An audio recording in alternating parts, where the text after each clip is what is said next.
Kecha tutun bo'lib ketdik, qo'lim yetmas sizlaring. Jim deraza o'rtida ham yashaydi o'zlaring. Ko'zim yumdim sen yo'qsan, soatlar ham muzlagan. Yurak sekin urmoqda, lekin nimadir qolgan. Aytilmagan mingta so'z, osmon bo'lik piyoylar. Senga aytgan yo'llarim tushlarimda yo'q qolar. Tutun ichida seni izlayman, yomg'ir tovushida seni eslayman. Qaytmasligingni bilsam ham ko'nglim sendan ketolmaydi.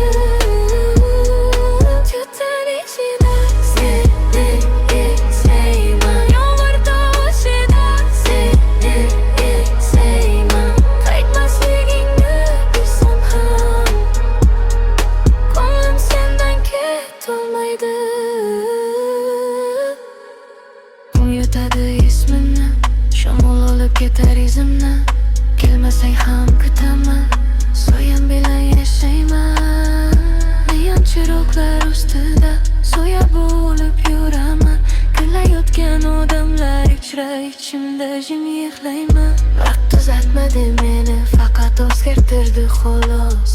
Sen ketganingdan buyon har tong boshqacha sovuq.